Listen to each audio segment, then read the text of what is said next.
The Manhattan street at dusk carried its usual noise, the hum of taxis and distant horns melting into the rhythm of a city that never truly paused. Then a mocking laugh cut through it all, sharp and theatrical, followed by a woman's voice tight with fear. 3 young men had cornered her on the sidewalk near a closed flower shop, blocking her path, throwing words designed to make her feel small and trapped. Most pedestrians lowered their heads and walked faster, their eyes already somewhere else, already deciding this was not their problem. But at the far end of the block, one man stopped. He was a single father who carried a plastic bag with light bulbs he had just bought for his daughter's bedroom. He set the bag down carefully beside a mailbox. He did not run. He did not shout. He simply started walking toward them with steady, unhurried steps. And seconds later, the entire street went silent. But that silence was not the end of the story. It was the beginning of everything. 45 minutes earlier, Nathan Cole had been standing in the lighting aisle of a hardware store in Astoria, Queens, comparing 2 packages of LED bulbs. His daughter Emma had complained 3 nights in a row that the light in her bedroom was too dim, that it gave her headaches when she worked on her math homework after dinner.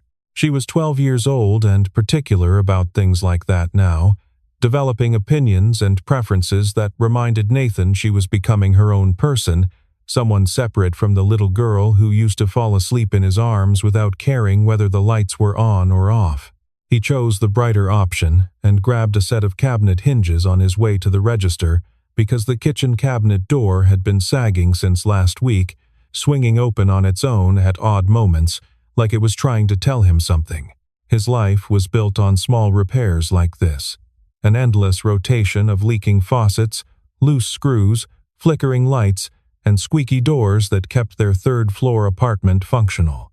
It was how he spent most of his evenings after Emma went to bed, moving quietly through the rooms with a screwdriver or a wrench, fixing what he could fix. He did not mind. The work gave him purpose. It gave him something concrete to repair in a world where the things that truly broke could never be put back together. Nathan was 43 years old and had been a single father for almost 4 years. His wife Megan had died in a car accident caused by a driver who had been texting behind the wheel. The police report classified it as vehicular manslaughter. Nathan classified it as something that should never have happened. The driver received a suspended sentence and 200 hours of community service. Nathan received a life rearranged beyond recognition. He had stood in a hospital corridor at 2 a.m. listening to a young doctor explain what he already knew from the look on her face, and the world had split cleanly into before and after. Before, he had been a husband and a father with a partner who shared the weight of everything: the bills, the school runs, the late-night conversations about whether Emma needed braces and whether they could afford a bigger apartment. After, he was a man trying to hold a household together with one pair of hands, while his 8-year-old daughter asked questions he could not answer honestly without breaking both their hearts. Where did Mommy go? Is she coming back? Why are you crying, Daddy? On his way home from the hardware store that evening, Nathan walked past the intersection where Megan had been hit. He did not stop. He did not look toward the corner where the flowers he used to leave had long since been cleared away. He just walked a little faster, an unconscious acceleration he barely noticed anymore. That was how he lived with loss. He did not touch the pain directly. He walked around it, the way you walk around a hole in the sidewalk that has been there so long you no longer see it but always step aside. Since Megan's death, Nathan had become someone who noticed when things went wrong around him. He could not walk past indifference anymore. He could not pretend he did not hear when someone's voice carried fear instead of laughter. He remembered the silence at the hospital too clearly, the way neighbors and co-workers had looked at him with sympathy in the weeks that followed, but had not known what to say. So they said nothing. They brought casseroles and left them on the counter. They squeezed his shoulder and looked at the floor. But no one said the thing he needed to hear, which was simply that this was wrong and that it mattered. Silence had a weight to it. It pressed down on the person underneath. It told you that what happened to you was not important enough for anyone to act. He pictured Emma as he walked, sitting at the kitchen table with her math textbook open, pencil moving across paper, one foot tucked beneath her the way she always sat. That image was his anchor, the thing that kept him tethered to the world on the days when grief tried to pull him under. Everything he did, from buying light bulbs to paying rent on time to showing up alone at parent-teacher conferences, revolved around keeping that picture undisturbed. Nathan wore jeans and a dark blue jacket over a plain shirt. His hands were rough with calluses from years of working with pipes and tools. Nothing about his appearance suggested he was someone to worry about. He was just a man in his 40s on a city street, carrying a bag from a hardware store, heading home to his kid.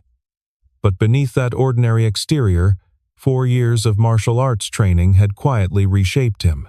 He had started training 6 months after Megan's funeral, needing something physical to pour his grief into, something that demanded discipline and focus, and left him too exhausted at night to lie awake, replaying the accident in his mind. He had chosen it instead of alcohol, instead of collapse, and the discipline had turned him into someone unusually calm under pressure.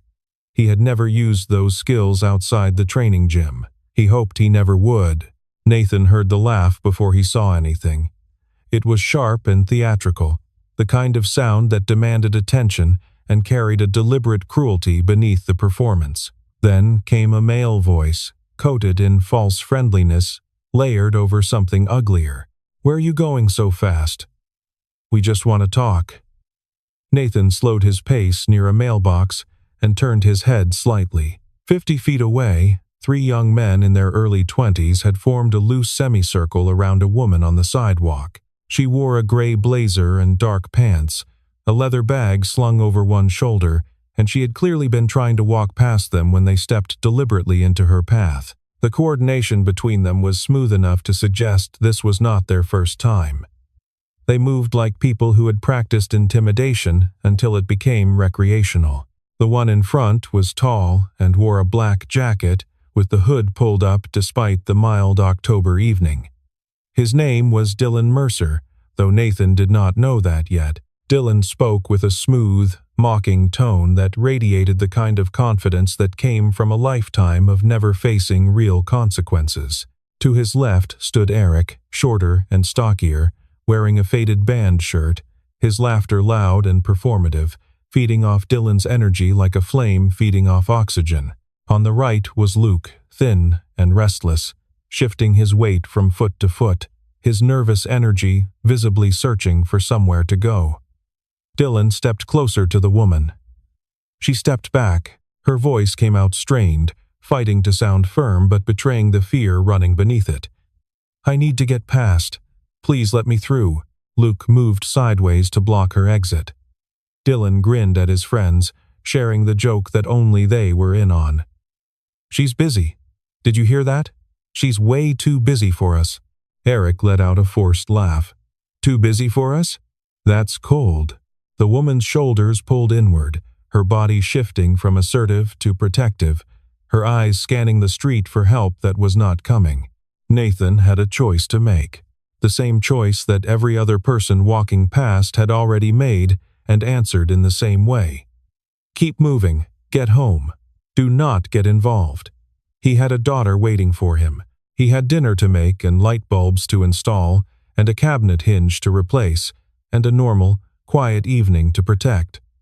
Every rational thought he had told him to keep walking, but he also remembered what silence looked like from the inside. He remembered standing in that hospital corridor, hearing that Megan had not survived, and the weeks and months that followed when people looked away because they did not know how to look at grief directly. He remembered the weight of no one saying anything, no one stepping forward, no one doing the simple thing of acknowledging that something terrible had happened and that it mattered. Silence told you that your pain was not worth someone else's inconvenience. He could hear the woman's voice again, higher now, genuine fear breaking through. "Please just let me go." Nathan set the plastic bag down carefully beside the mailbox. Someone might take it, but that did not matter right now. He turned and started walking toward them. His footsteps were steady, unhurried, deliberate. Nothing in his body language suggested aggression, but something in the way he moved, the complete absence of hesitation, made Dylan's head turn. The young man's eyes narrowed, tracking this approaching variable that did not fit the expected pattern of people who kept walking. Nathan closed the distance and positioned himself slightly between the woman and the three young men. When he spoke, his voice was low, level, and clear. "Let her go." The simplicity of it caught Dylan off guard for a full second.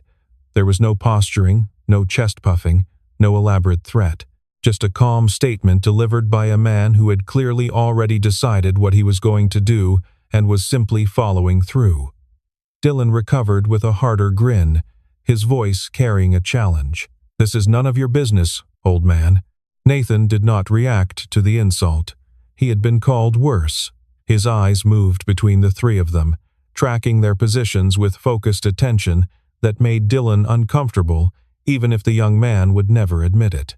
Eric stepped forward, chest puffed with borrowed courage. "There's three of us. You want to be some kind of hero?" Nathan's expression did not change. "I can count." Luke laughed nervously. "Old-timers got jokes. This is going to be embarrassing for you." Nathan said nothing further. He had learned years ago that silence during a confrontation was more effective than words. Words gave people time to work themselves up, to convince themselves they were braver than they actually were. Silence took that away and left them facing their own uncertainty. He stood with his weight balanced, hands loose at his sides, watching all three of them simultaneously. The woman had moved to the side during the exchange, her breathing shallow and rapid, her eyes wide with something between hope and terror. She clutched her bag against her body like a shield. Dylan took another step forward, closing the distance to just a few feet. His voice dropped lower, trying to sound dangerous. "You really want to do this over some random woman you don't even know?" Nathan's response came quiet and matter-of-fact. "I know enough." Dylan's jaw tightened. He glanced at his friends for support, then back at Nathan. A small crowd had gathered, phones out, recording. Dylan's voice rose, playing to the audience. "Or what? You're going to fight all three of us?" Nathan spoke one final time, and something in his voice, a weight forged from loss and discipline and 4 years of learning exactly what his hands could do, made Dylan actually take a half step back despite himself. Last chance. The young man was trapped by his own ego. Backing down now, in front of his friends and a dozen recording phones, would shatter whatever image of himself he had constructed. His pride surged past his instincts. His right hand came up fast, aiming a punch at Nathan's face, crude and telegraphed but carrying genuine intent to hurt. Nathan moved. It was not dramatic or cinematic. He simply stepped offline to his left, and Dylan's fist passed through empty air where his head had been a fraction of a second before. His right hand caught Dylan's extended wrist, controlling it. His left palm struck Dylan's chest hard enough to drive the air from his lungs and send him stumbling backward into Eric, who had been moving forward to help. The two of them collided hard and went down together in a tangle of limbs. Luke froze for one paralyzed moment, then let his fear translate into aggression and rushed forward, swinging wildly. Nathan stepped inside the swing, caught Luke's extended arm, and used the young man's own momentum to trip him onto the pavement. The impact knocked the wind out of him. The entire confrontation, from Dylan's first punch to all three men on the ground, had taken less than 10 seconds. The street went absolutely silent. No one spoke. No one moved. Even the ambient city noise seemed to have been momentarily erased. Dylan gasped for air on the concrete. Eric groaned, holding his face where Dylan's shoulder had caught him. Luke lay on his back, staring at the darkening sky, his chest heaving. Nathan stood in the center of them, breathing only slightly harder than normal, his hands already back at his sides. He had not punched anyone. He had not kicked anyone while they were down. He had simply redirected their own force against them with precise, trained efficiency. 4 years of channeling grief into discipline, and this was what it looked like when it mattered. The crowd stared in stunned silence. Phones continued recording, but no one spoke. Nathan looked down at the three men and spoke, his voice quiet but carrying clearly in the hush. Get up, apologize to her, then leave. Eric found his voice first, shaky and frightened. I'm sorry. We shouldn't have done that. Luke scrambled up. Yeah, sorry. He looked at the woman for the first time since Nathan had intervened, saw the genuine fear still written on her face, and something behind his eyes cracked. His voice came out stripped of all its earlier bravado, carrying shame that sounded, for the first time, real. I'm sorry.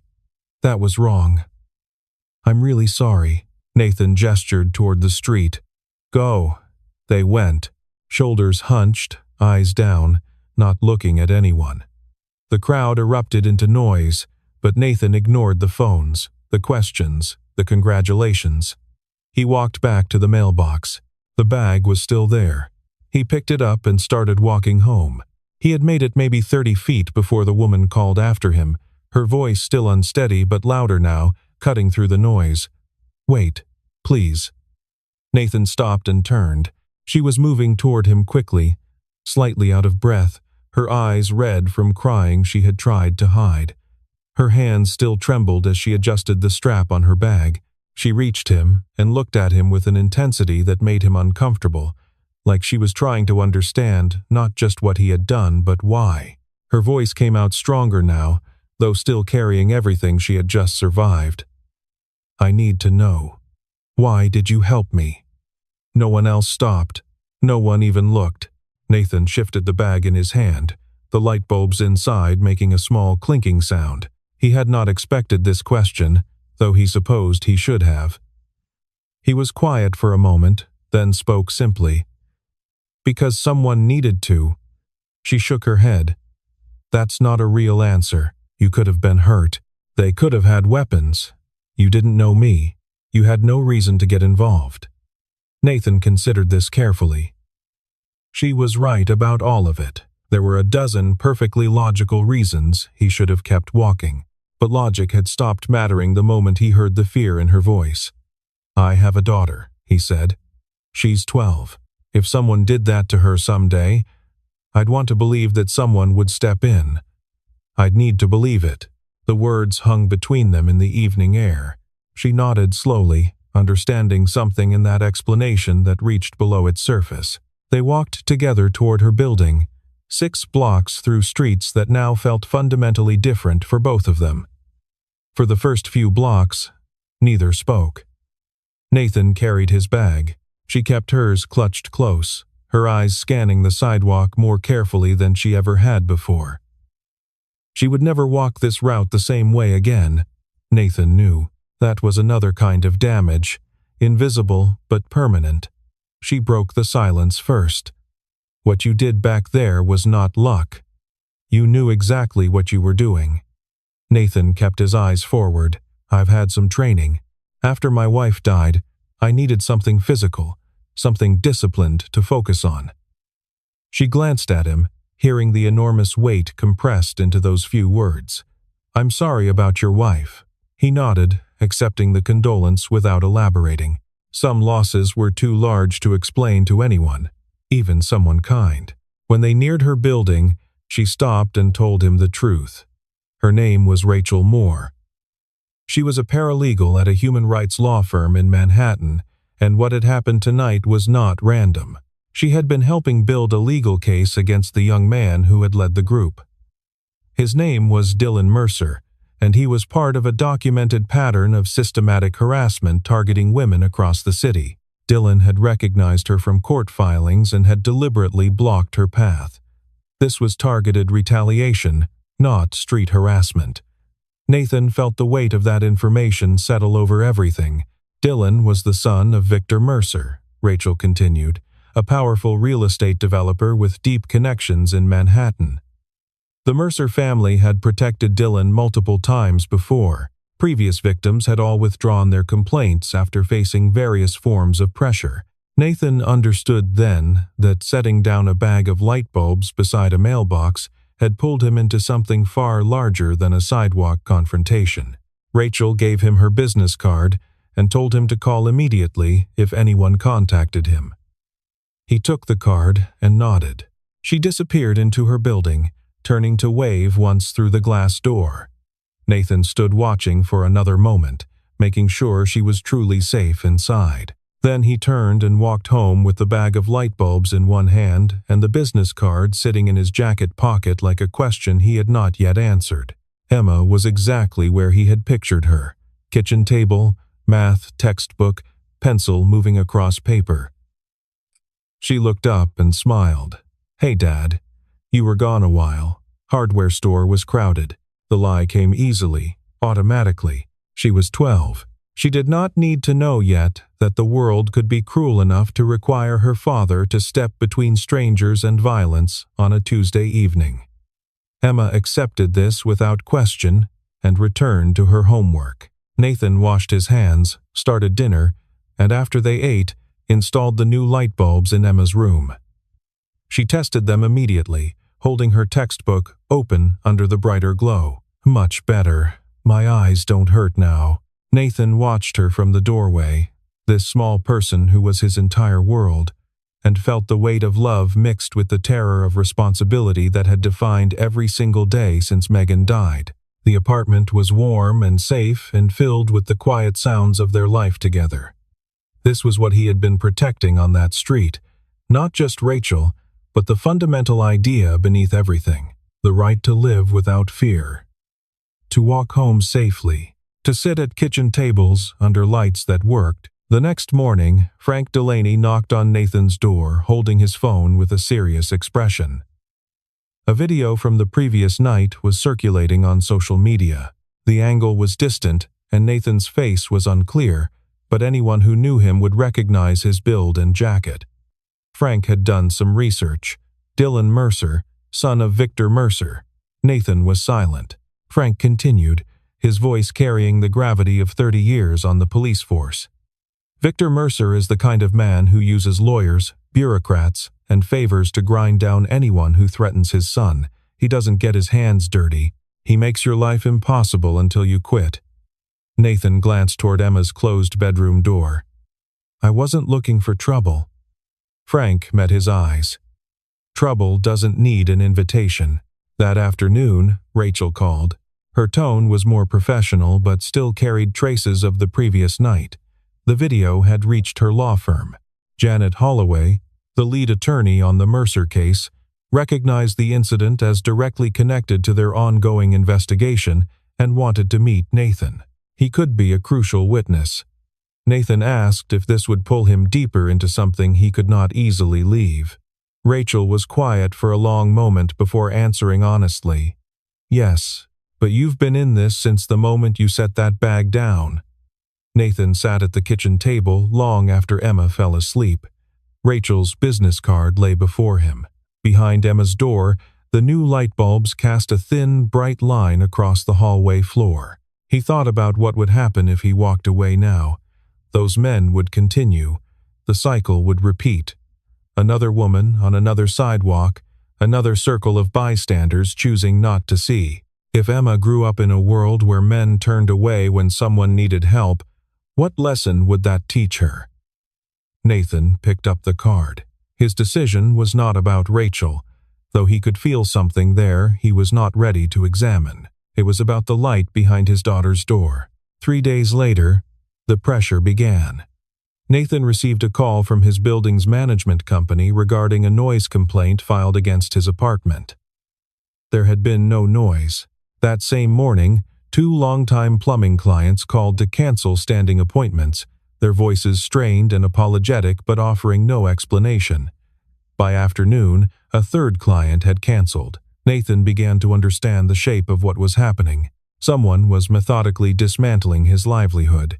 He met Rachel at a small diner in Astoria, the kind of place with cracked vinyl booths and coffee that was always slightly too hot. She sat across from him with a thin file folder and an expression he was learning to read. She confirmed what he had already guessed. This was Victor Mercer's established method. No direct threats, nothing that could be documented as intimidation, just quiet economic strangulation and gradual social isolation until the target gave up. 3 previous victims of Dylan had withdrawn their complaints after similar campaigns. Rachel asked Nathan directly whether he wanted her to keep him out of this. She would understand. She had seen what the Mercer family could do. Nathan looked at his coffee for a long time, watching the surface settle, then looked up and asked a question in return. "Do you need a witness?" In the quiet that followed, Nathan asked why Rachel had been pursuing this case so persistently when it kept fighting back against her. Rachel told him. Her younger sister had been harassed at college, a group of boys from a prominent family, the kind who believed money made them untouchable. No one helped. No one testified. Her sister withdrew from classes, transferred schools, abandoned her planned major, and spent 3 difficult years putting herself back together. Rachel said she could not save her sister when it mattered, but she could fight now, for women she had never met, so that someone else's sister would not have to rebuild alone. Nathan recognized what she was describing because he carried the same weight, not heroism, just the scar of having once been helpless and the refusal to let that happen again. On the drive home, Nathan thought about Rachel, not how she looked, but the way she spoke about her sister, the way her voice stayed perfectly steady while her hand gripped the coffee cup so hard her knuckles went white. For the first time in 4 years, he found himself thinking about someone who was not Megan or Emma.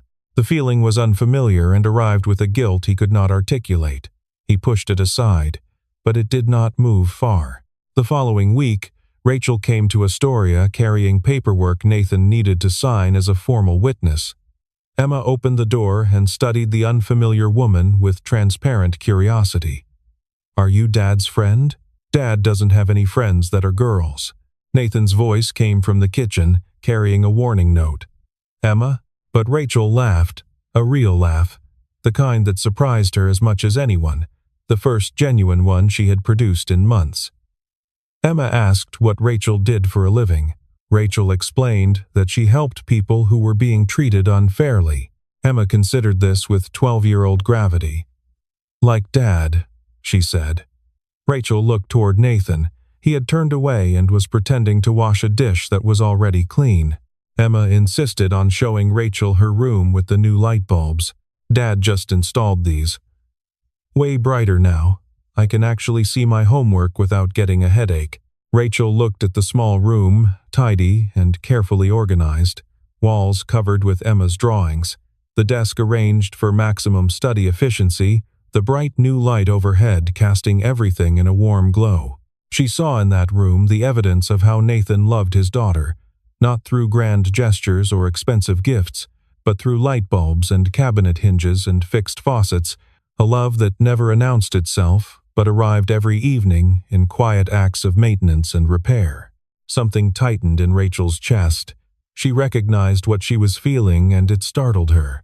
She had forgotten what it was like to stand inside a space that was warm and safe and demanded absolutely nothing from her in return. After Emma retreated to her room to study, Nathan and Rachel sat across from each other at the kitchen table. The apartment was quiet except for the occasional sound of Emma turning pages behind her door. Rachel told him that since ending a controlling relationship 2 years ago, she had not allowed anyone close. Her ex-husband had not been violent, but he had been a specialist in small cruelties, checking her phone, isolating her from friends, gradually convincing her she was not competent enough to survive without him. It had taken her 3 years to leave, and another 2 to stop believing the things he had told her about herself. She knew how to protect other people inside courtrooms. She had forgotten how to let anyone protect her. Nathan was quiet for a moment, then spoke.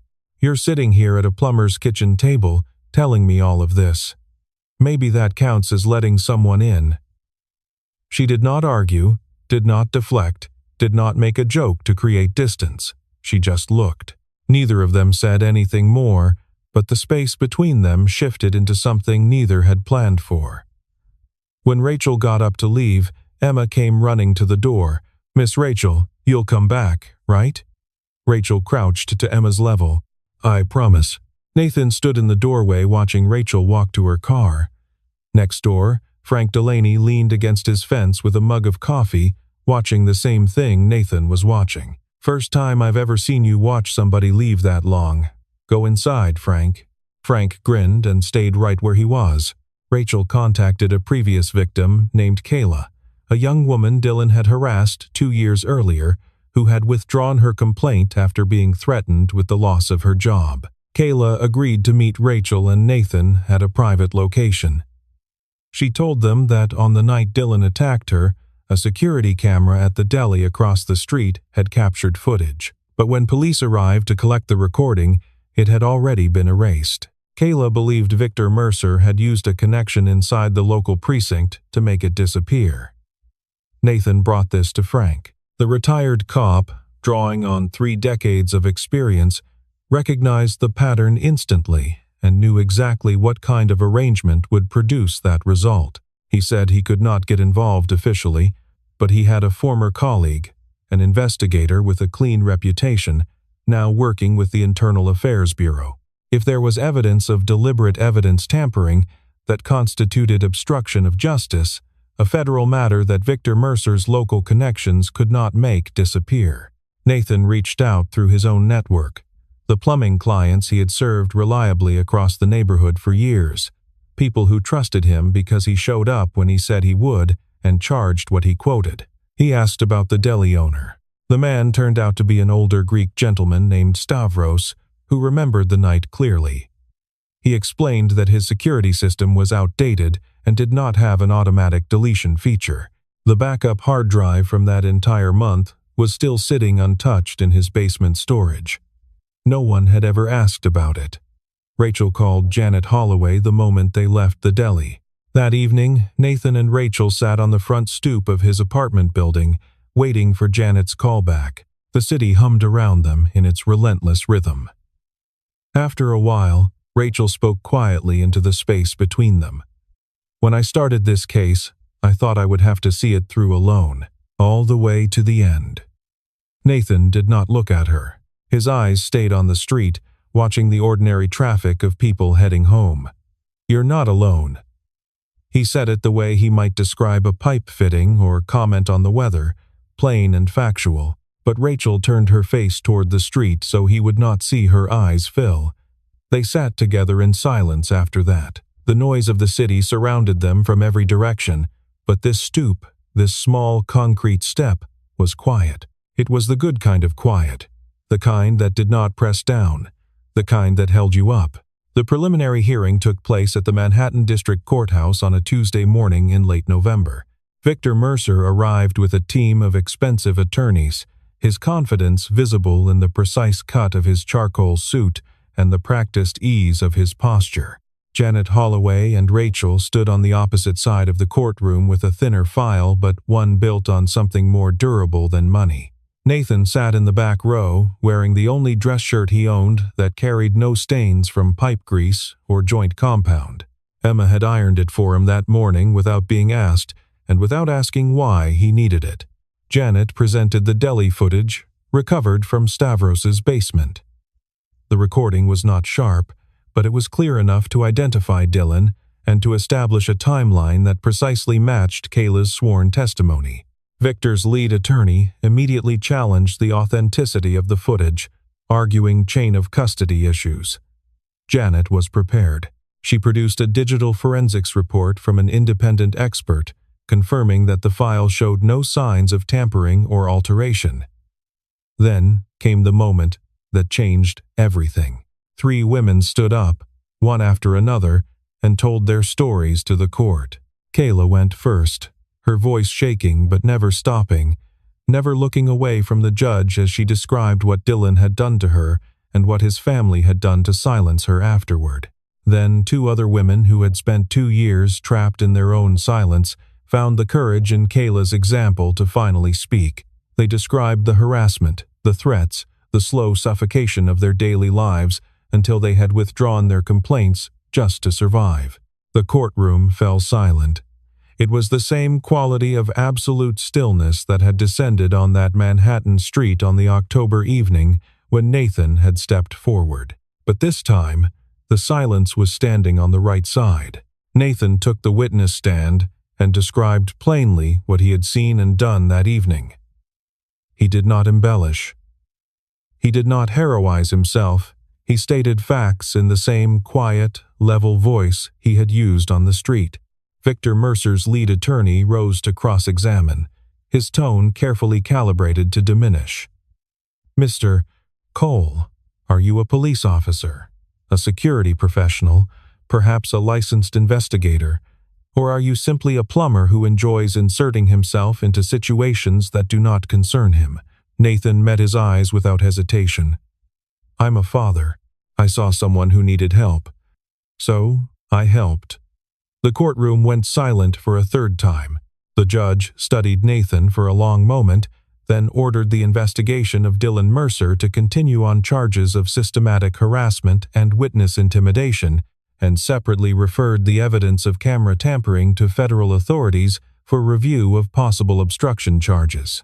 Victor Mercer's expression, for the first time that morning, showed something other than confidence.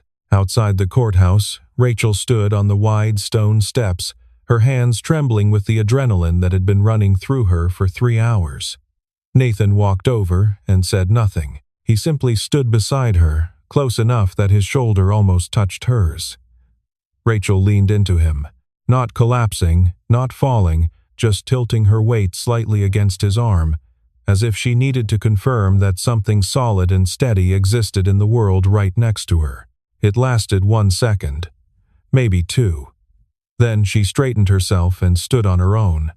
But Nathan did not step away. Behind them, at the bottom of the courthouse steps, Frank Delaney stood with his arms crossed and his collar turned up against the November wind. He watched the two of them standing together on those steps and nodded once to himself, as if confirming something he had known for weeks. 3 months later, Dylan Mercer was formally indicted on charges of systematic harassment and witness intimidation.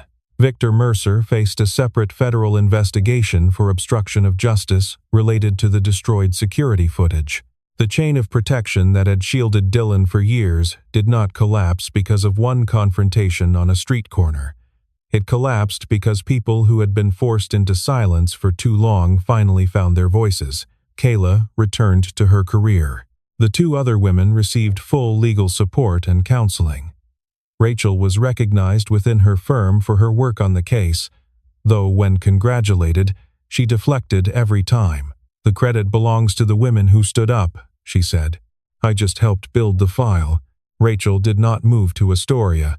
She still worked at the law firm in Manhattan, but the distance between her office in Midtown and Nathan's apartment in Queens, roughly 30 minutes by subway, gradually stopped registering as distance at all. On Friday evenings, Rachel sat at Nathan's kitchen table helping Emma with her writing assignments while Nathan cooked dinner. The apartment filled with sounds it had not contained in 4 years. A woman's laughter mixed with a child's voice, conversation that bounced between rooms, the particular warmth that only comes when a space holds more than the minimum number of people required to keep it from feeling empty. Emma was working on a school essay about the person she admired most. She did not write about her father. She wrote about Rachel because she helps other people even when nobody is helping her. Nathan read the words over Emma's shoulder while pretending to check on the pasta. He did not say anything, but his hands rested on the edge of the sink for longer than necessary. That same evening, Nathan replaced the hallway light bulb. It was the last one from the bag he had bought on the night everything started. Rachel handed it up to him while steadying the chair he stood on. Emma sat cross-legged on the hallway floor below them, counting backward from 10 with the dramatic intensity that only a 12-year-old could bring to a light bulb installation. 3, 2, 1. Nathan twisted the bulb into place. The light came on, flooding the hallway with a clean, warm brightness it had not had in months. Rachel looked up at him standing on the chair. "You know, you really do fix everything." Nathan looked down at her and shook his head slightly. "Not everything, just what I can reach." Rachel placed her hand on his as he stepped down from the chair. His carried the permanent calluses of years, spent gripping pipe wrenches and turning screwdrivers and repairing everything within his power to repair. Neither of them pulled away. Sometimes, what changes a life is not a single heroic moment. It is the quiet decision to step forward when the rest of the world turns away, and the reward for that decision is not glory or recognition or applause. Sometimes, it is simply a hand holding yours in the quiet of a hallway. A new light bulb brightening a space that had been dim for too long. A 12-year-old girl writing your name in her school essay because you showed her what courage looked like, and a street that finally, after everything, falls silent for the right reason.